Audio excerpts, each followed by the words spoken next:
এখন বাজে আপনার 5টা 38। দ্যাট মিনস আমার পেছনে আপনারা যে মসজিদটা দেখতে পাচ্ছেন, ওই মসজিদটা হচ্ছে আমাদের সেন্ট্রাল মসজিদ এবং এখানে অনেকগুলো স্টল রয়েছে। এইদিকেও আমার ডান পাশে অনেকগুলো স্টল রয়েছে। সবগুলো স্টলে কিন্তু বন্ধ।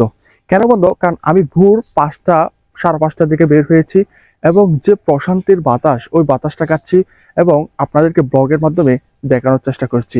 এই যে সকালবেলা একদম একা একা বের হয়ে গেলাম, সকালের নামাজটা পড়ে বের হয়ে একদম প্রশান্তির যে বাতাসটা সেটা খাচ্ছি এবং পাখির কিচিরমিচির সবগুলো হচ্ছে অনুভব করছি। গাইস, এখানে কিন্তু এখন আমার পেছনে আপনারা একটা মহিলা দেখতে পাচ্ছেন। এরকম অনেকে কিন্তু আসতে সকালবেলা যদি আপনি বের হন, তখন দেখবেন যারা ডায়াবেটিস রোগী তারা কিন্তু বের হয় এবং যারা নামাজ দোয়া পড়ে হাঁটতে মন চায় তারা বের হয়। এরকম অনেকে বের হয়। একমাত্র আমি মনে করি সকালে যারা বের হয়, যারা হাঁটে, আমিও সবসময় হাঁটতে পারি না, বাট চেষ্টা করি সকালে হাঁটার জন্য। আজকের ভিডিওতে আমি আপনাদেরকে একটা কথা বলতে চাই। আপনাদের যাদের মন ভালো না, যারা ডিপ্রেশনে ভুগেন, যাদের কোনো কিছু করতে ভালো লাগে না, আপনাদেরকে আমি একটা টিপস দিব।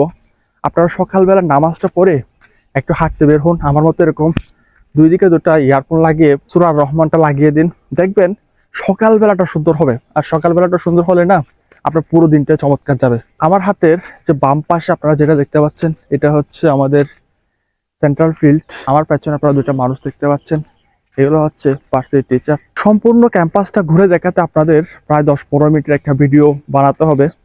অনেক চেষ্টা করি, আসলে সময়ের কারণে হয় না বা মন চায় না সবসময় ভিডিও তৈরি করি। আমাদের এখানে 6টা অনুষদ এবং 25টি ডিপার্টমেন্ট রয়েছে। আপনার বিবিএ, তারপর হচ্ছে সোশ্যাল সায়েন্স, সায়েন্স, কলা, তারপর হচ্ছে চারুকলা, তারপর হচ্ছে ল অ্যান্ড জাস্টিস।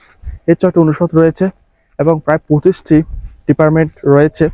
এই মুহূর্তে আপনারা সবুজ একারা গাছের আদলে একদম ভিতরে যে ভবনটা দেখতে পাচ্ছেন, এটা হচ্ছে ছেলেদের সেমিনার হল। এখানে স্টুডেন্টরা বসে আড্ডা দেওয়ার জন্য কিছু বৈঠকখানার ব্যবস্থা করেছে। এটা হচ্ছে আমাদের যে গেস্ট হাউস রয়েছে, ওই গেস্ট হাউসটা মূলত বাইরে থেকে আমাদের বিশ্ববিদ্যালয়ে কোনো ধরনের অতিথি আসলে তারা এই গেস্ট হাউসে থাকে। এটা হচ্ছে মেয়েদের হল। এই হলটার নাম হচ্ছে দুলন চাপা হল। পেছনে যেটা দেখতে পাচ্ছেন, এটা হচ্ছে আমাদের ক্যাফেটেরিয়া। মূলত স্টুডেন্টরা, তারপর হচ্ছে ভার্সিটির টিচাররা এই ক্যাফেটেরিয়াতে খাবার খেয়ে থাকে। খাবার মোটামুটি ভালোই হয়। এছাড়া আমাদের এখানে দুইটা হল, মোট মেয়েদের 2টা হল, ছেলেদের 2টা হল, 4টা হলে 4টা ডাইনিং রয়েছে। এর বাইরে হচ্ছে কতগুলো আরো দোকান রয়েছে যেগুলোতে মানসম্মত খাবার দিয়ে থাকে। আমার হাতের বাম পাশে আপনারা যেটা দেখতে পাচ্ছেন, এটা হচ্ছে পুকুর এবং এর পাশে যে ভবনগুলো রয়েছে এগুলো হচ্ছে একদম পুরাতন ভবন। এটা হচ্ছে আমাদের পুরাতন প্রশাসনিক ভবন, যদিও এখন নতুন প্রশাসনিক ভবনে শিফট হয়ে গেছে। এটা হচ্ছে আমাদের অ্যাম্বুলেন্স। মূলত শিক্ষার্থীরা অসুস্থ হলে এই অ্যাম্বুলেন্সে করে নিয়ে যায় এবং এখানে অনেকগুলো বাসও রয়েছে। এটা হচ্ছে আমাদের প্রশাসনিক ভবন। আমার হাতের বাম পাশে আপনারা এত সুন্দর যে হলটা দেখতে পাচ্ছেন, এটা হচ্ছে আমাদেরই হল। মূলত আমরা থাকি বিদ্রোহী হল। এটা হচ্ছে মূলত ডরমেটরি। এখানে কিন্তু অনেকগুলো ভবন রয়েছে। ওইদিকে হচ্ছে ছেলেদের একটা হল হচ্ছে। আমার কাছে সবসময় এই রাস্তাটা চমৎকার লাগে। আপনারা দেখুন, একদম গাছের নিচেই বলা যায়, মনোরম পরিবেশ। তো হাঁটতেও ভালো লাগে। এটার নাম দিয়েছে গোলবাগিচা এবং এটা হচ্ছে রাস্তার ভিউ। এবং এটা হচ্ছে আমাদের যে বিসি ভবন রয়েছে, ওই বিসির ভবন। এটা হচ্ছে শিউলিমালা হল এবং রাস্তাটাও দেখুন আপনারা।